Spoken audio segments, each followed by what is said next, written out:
Hello student, कैसे हैं आप सब। उम्मीद करता हूं आप सब अच्छे होंगे, मस्त होंगे, बेहतर होंगे, आपकी पढ़ाई बेहतर चल रही होगी। और आज का टॉपिक है प्रत्यवर्ती धारा का वर्ग माध्य मूल मान ज्ञात करने का जो व्यंजक है वो चीज यहां पर मैं प्रूव करने वाला हूं। इसके पहले अर्धपूर्ण चक्र में धारा का औसत मान और एक पूर्ण चक्र में धारा का औसत मान, इन दोनों का थ्योरम ऑलरेडी मैंने करा दिया है जो कि प्लेलिस्ट में मिल जाएगा।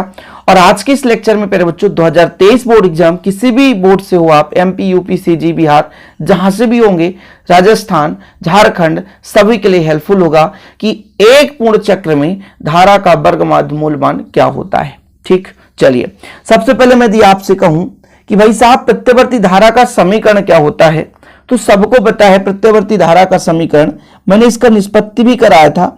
आई बराबर कितना होता है बच्चों, आई जीरो साइन ओमेगा टी। ठीक है, यदि विद्युत वाहक बल तो ई बराबर ई जीरो या ई not sine omega T.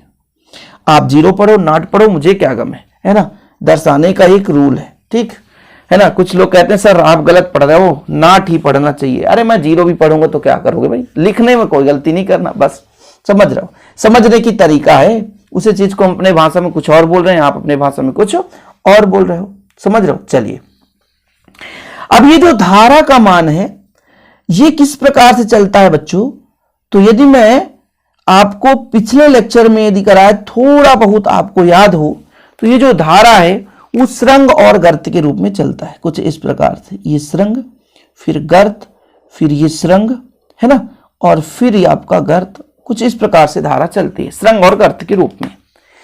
0 degree यहां पे बनता है पाई बाई 2 डिग्री, 90 डिग्री क्योंकि साइन 90 का मान, फिर आपका हो जाता है यहां पे कितना हो जाएगा पाई, है ना, फिर आपका यहां पे जो होगा 3 पाई बाई 2 और यहां पे हो जाएगा 2 पाई, और ऐसे आगे चलता जाएगा।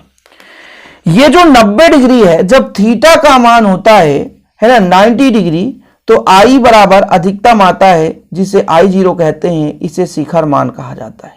क्या कहा जाता है, शिखर मान। मैंने सब कराया है कि जब थीटा बराबर 90 डिग्री तो यहां पर कोण का मान 90 डिग्री के कारण जो धारा है वो अधिकतम प्राप्त होता है, जिसे हम आई जीरो कहते हैं, शिखर मान। ये आई जीरो यही शिखर मान है, आई जो हमारा मुख्य धारा है। यहां तक क्लियर है। अब देखो निकालना क्या है, प्रत्यवर्ती धारा का वर्ग माध्य मूल मान का व्यंजक, है ना। अच्छा, वर्ग माध्य मूल मान है क्या, वर्ग माध्य, वर्ग का माध्य मूल मान यानी वर्गमूल निकालो, वर्ग माध्य यानी धारा के वर्ग का माध्य निकालो। चलो भाई मैं बताता हूं, धारा कितना समय तक, अल्प समय तक, 0 से t समय के लिए, धारा का वर्ग माध्य, टाइम लगा दिया तो माध्य हो गया, इसका वर्गमूल निकालो, वही हमारा रूट मीन स्क्वायर आएगा, धारा का वर्ग माध्य मूल मान आएगा। समझ रहे हो क्या कह रहा है क्वेश्चन। जो भी हमने धारा लिखो, देखो जरा, वर्ग माध्य, वर्ग निकाला और वर्ग के बाद मैंने माध्य निकाला, फिर मूल मान यानी वर्गमूल करने पर जो मान निकल कर आता है उसे कहते हैं रूट मीन स्क्वायर, वर्ग माध्य मूल मान। अच्छा एक काम करो बच्चों, यदि मैं यहां से आपसे कह दूं कि एक काम करो, वर्ग जो वर्गमूल है इसे हटाओ, तो वर्गमूल हटाने के लिए क्या करते हैं, दोनों पक्षों में वर्ग करेंगे, तो वर्ग करेंगे तो ये जो आपका आई है तो आई स्क्वायर के फॉर्म में आ जाएगा, सही है ना, आई आर एम एस। ठीक है, आर एम एस कर लो, बराबर कितना हो जाएगा आई स्क्वायर, समय 0 से t तक और t में परिवर्तन इसलिए dt कर दिया, और भाई माध्य निकालना है। तो ये चीज, ये जो फार्मूला है यही तो प्रयुक्त होने वाला है, कुछ है नहीं। अब देखो जरा परिभाषा थोड़ा सोच लो कि समझ में आ रहा कि नहीं, कि एक पूर्ण चक्र में आई स्क्वायर के माध्य, मैंने धारा के वर्ग का माध्य निकाला, के वर्गमूल को यानी मैंने उसका फिर वर्गमूल निकाला को प्रत्यवर्ती धारा का रूट मीन स्क्वायर वर्ग माध्य मूल मान कहते हैं। रूट मीन स्क्वायर वैल्यू, मान है ना, वैल्यू, समझ में आ गई। तो हमने आपसे कहा कि प्रत्यवर्ती धारा का समीकरण आई बराबर आई जीरो साइन ओमेगा टी। बोले हाँ सर बता तो दिए आप। रूट मीन स्क्वायर कैसे निकालोगे बच्चों, मैंने कहा 0 से t तक, एक पूर्ण चक्र में ना, एक पूर्ण चक्र क्या कहलाता है बच्चों, 0 से चला यहां तक अर्धचक्र और यहां तक में पूर्ण चक्र हो गया, तो यहां से चला और यहां पहुंचा तो एक पूर्ण चक्र हो गया, यहां से चलते चलते चलते चलते यहां तक पहुंचा तो एक पूर्ण चक्र हो गया। ये आधा चक्र है बच्चों, ये आधा चक्र है, जब पूरा घूम गया तो एक पूर्ण चक्र हो जाता है। ये आधा है और ये आधा है, जब मिल गया तो एक पूर्ण चक्र का निर्माण हो गया। तो एक पूर्ण चक्र तो समझ में आया कि यहां से यहां तक जो भी धारा बह रहा उसका वर्ग लगाएंगे, फिर माध्य लगाएंगे, फिर वर्गमूल लगाएंगे, इसके बाद हमारा आ जाएगा वर्गमाध्य मूलमान। ओके ओके ओके सर, ये इतना समझाने की जरूरत है, वैसे भी समझ में आ गया। लो भैया, तो हमने कहा था ना वर्गमूल निकालकर दोनों पक्षों में वर्ग कर देंगे तो आई स्क्वायर हो जाता है। 0 से t तक है ना, एक निश्चित समय है ना। अब बोलोगे सर टी ही क्यों लिए, कैपिटल टी क्यों आ गया? मैं बताता हूं जरा। ये कैपिटल टी जो है वो आवर्तकाल है बच्चों। आवर्तकाल, एक पूर्ण चक्र में जो समय लगता है उसे धारा का हम आवर्तकाल कहते हैं। एक पूर्ण चक्र में 0 से चला 260 डिग्री तक में एक पूर्ण चक्र कर लेता है, और एक पूर्ण चक्र में जो समय लगता है उसे उसका बोलते हैं आवर्तकाल। क्या बोलते हैं बच्चों? आवर्तकाल। तो यहां से यहां तक में तो आवर्तकाल हो गया, इसलिए तो 0 से t लगा दिया हमने। और ये भाई t लगा समय नीचे, समय में समय के माध्य कैसे निकालते हैं? समय के साथ निकालते हैं, इसलिए t कर दिया। यहां तक यदि क्लियर हो गया होगा तो सब कुछ मजा आने वाला है। यहां तक यदि क्लियर हो गया होगा तो आगे फिर मजा आने वाला है, क्योंकि भाई साहब आई का मान होता है I0 sin ओमेगा टी। सही बात है कि नहीं? आई का मान कितना होता है? आई का मान अभी यहां पर देखो I0 sin ओमेगा टी, आप वैल्यू पुट कर दो I0 sin ओमेगा टी। हाँ सर, इतना तो क्लियर है, सब कुछ क्लियर है। यहां से समझाओ सर कि हम यदि कह रहे हैं I square R M S, तो यहां से समझाओ 0 से t हो गया, और हमने कहा I0 sin ओमेगा टी है बच्चों, इसका वर्ग कर दिए बटा में t और इधर में dt। ठीक है, समझ रहे हो? चलो अब इसके बाद बच्चों 0 से t ही रहने दो, I0 square sine square omega t upon t। ठीक है, और इधर dt कर दो। एक काम करते हैं, बहुत ही सिंपल है, थोड़ा समझने की कोशिश करना आप लोग। जो भी कांस्टेंट है बच्चों, जैसे यहां पर I स्क्वायर है, यानी नॉट में है, I0 I नॉट कुछ भी पढ़ लो, ये कैपिटल टी है।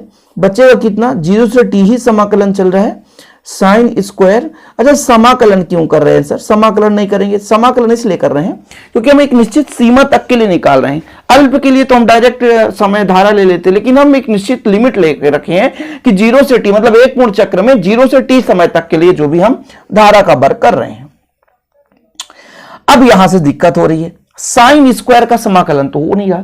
तो एक काम करो, साइन थीटा का फार्मूला होता है 1 माइनस cos 2 थीटा। थीटा का मान है ओमेगा टी डिवाइड बाय 2। ठीक है, फिर समाकलन 0 से t और dt है ना। और भाई हमारे पास बाहर कितना है? I स्क्वायर बटा में कितना है? t। ये कहां से आ गया? तो मैं आपको एक फार्मूला निकाल कर बता देता हूं कि प्यारे बच्चों, ये फार्मूला आप लोग याद करो। cos 2 थीटा का होता है, कितना हो जाएगा बच्चों? तो हमारा 1 minus 2 sine square theta by 2। ठीक है, ये फार्मूला होता है, निकाल कर बताऊंगा, डटना नहीं पड़ेगा, मैं गारंटेड कहता हूं। ये माइनस है, इधर आएगा तो प्लस हो जाएगा, तो 2 साइन स्क्वायर थीटा बाई 2 हो गया। ये 1 है, ये प्लस का इधर जाएगा तो माइनस हो जाएगा। चलेगा? इतना दौड़ेगा। 2 गुणा में बच्चों इधर जाएगा तो भाग में। यार 2 है तो यार 2 मत लगाओ ना, 2 है तो 2 मत लगाओ। अब देखो साइन स्क्वायर थीटा हो जाएगा तो 1 माइनस cos 2 थीटा बाई 2। भाई यदि cos 2 थीटा है तो यहाँ बाई 2 में नहीं रहता, बाई 2 में नहीं रहता बच्चों। अब देखो यदि मैं कह देता ओमेगा टी थीटा के जगह, तो आप भी कह देते ओमेगा टी बटा 2। यही चीज तो लिखा हूं मैं, साइन स्क्वायर ओमेगा टी की जगह ये चीज लिखा हूं। दिक्कत ना हो सके बिल्कुल चिंता ना करो, स्क्रीनशॉट के लिए समय दूंगा, मत सोचना कि सर ये क्या बताते जा रहे हो। अब देखो बच्चों, यही चीज मैं लिखा हूं यहां पे, कोई दिक्कत तो नहीं ना? कोई दिक्कत तो नहीं? चले आए, दौड़ा दे आगे गाड़ी, है ना। 2 बाहर ले ले, 2 बाहर ले लेते हैं। ठीक है, 2 बाहर ले लेते हैं तो कितना हो जाएगा? I square 2t। पहले हम समाकलन कर लेंगे, बचेगा 1 माइनस cos 2 ओमेगा टी, और dt कर दे बच्चों 0 से t समय तक। अब बताओ भाई, समाकलन करना है,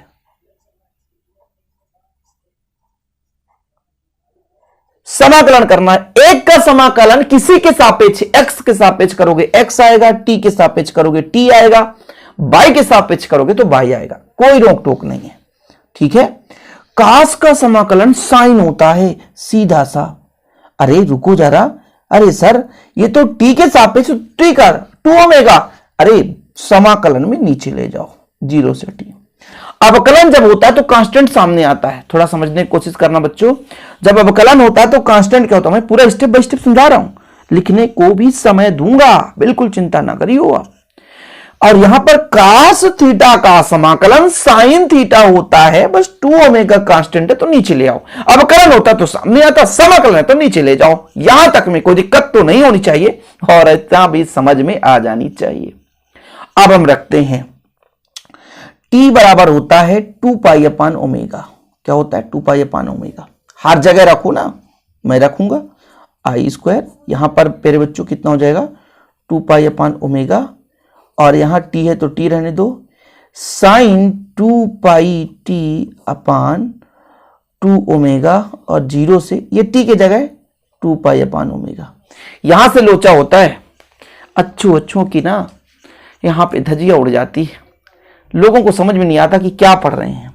2 दूना 4, ओमेगा ऊपर चला जाएगा, ओमेगा ऊपर चला जाएगा, 2 दूना 4 पाई।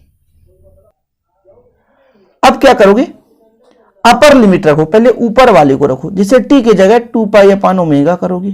ठीक है, माइनस है तो माइनस बच्चों, 2 पाई तो 2 पाई, t की जगह 2 पाई अपान ओमेगा करोगे। वाह यार, यहां पे ओमेगा है, यहां पे ओमेगा है, ये 2 ओमेगा ओमेगा है, यहां पे ओमेगा है, गलत नहीं करना, नीचे 2 ओमेगा। ठीक है, ये मैंने लिमिट रखा माइनस में। अब मेरे को 0 रखना है, ब्रैकेट लगाओ। देखो भाई, लिमिट लगाने का रूल है, ऊपर वाले को यदि रख दिए हो तो बीच में माइनस लगा दो। ठीक है, 0 लगा दिए और साइन 2 ओमेगा 0 अपान 2 ओमेगा, बस खत्म कहानी। चले आने दो, चले आने दो। 10 में भाई ये हमारा ओमेगा से ओमेगा कैंसिल। ठीक है, तो कितना बचा, ओमेगा आई 0 या आई नॉट 4 पाई, और यहां पर बचा 2 पाई अपान ओमेगा। ठीक है, चलो जो जैसा है वैसे ही रहने दो। 2 दूना 4 पाई, 4 पाई का मतलब जानते हो कितना, 2 पाई का 360 मतलब 720। तो भाई चाहे साइन 0 की बात करो, चाहे साइन 180 की बात करो, चाहे साइन 360 की बात करो, चाहे 720, सबका 0 होता है तो 0 रख दो। ठीक है, फिर माइनस, ये माइनस 0 का कोई मतलब है नहीं, और ये माइनस माइनस प्लस कर देगा। यहां पर देखो कितना आएगा, साइन 0, साइन 0 बटा 2 ओमेगा। बताओ साइन 0 का मान भी 0, साइन 0 का मान भी 0, कुल मिलाकर के अंदर का खिचड़ी सब खत्म। तो ये अपना 4 पाई आ गया, और यहां पर कितना आ गया 2 पाई अपान ओमेगा। बाकी ये खत्म सब कुछ, ओमेगा से ओमेगा कैंसिल कर दो, पाई से पाई कैंसिल कर दो, 2 दूना 4 कैंसिल कर दो, तो कितना आई 0 बटा 2।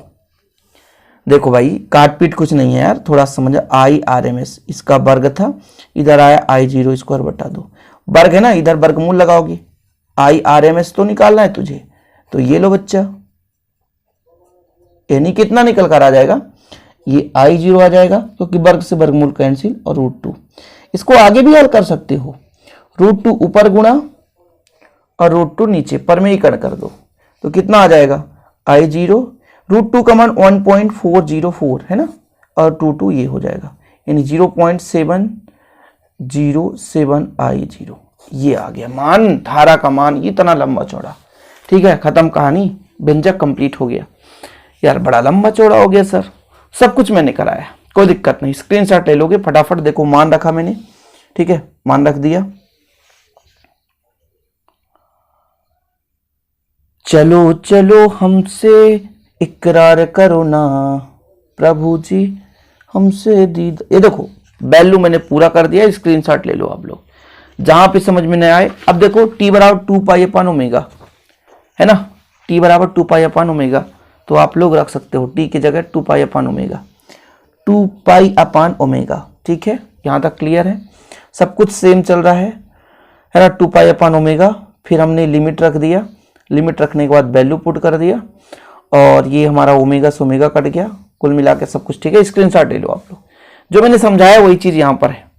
यदि आप अच्छे तरीके से समझ लिए तो कुछ है ही नहीं, देख लो भाई साहब, विधिवत लिखा हुआ है ताकि आप लोगों को दिक्कत ना हो सके, कोई डाउट ना हो सके। स्क्रीनशॉट ले लो, वही वैल्यू आ रहा जो मैंने फाइंड किया था। इसका परमेयीकरण करोगे, परमेयीकरण करने के बाद मान रखोगे, मान रखने के बाद ये वैल्यू आ जाएगा। ओके, समझ में आ गया, एक एक पॉइंट समझ में आ गया होगा। वीडियो पसंद आए तो लाइक करके शेयर करिए फटाफट भाई साहब, और ज्वाइन कर लीजिए हमारे चैनल के साथ। मिलते हैं वीडियो के साथ। और हाँ, नोट्स लेना है तो कांटेक्ट नंबर मैं आपको दे रहा हूँ 9685299149। 100 रुपीज चार्ज है बच्चों, 9685299149, 9685299149, 100 रुपये चार्ज है। आप लोग कांटेक्ट कर सकते हैं और बेहतर नोट्स ले सकते हैं। ओके, जय हिंद, वंदे मातरम।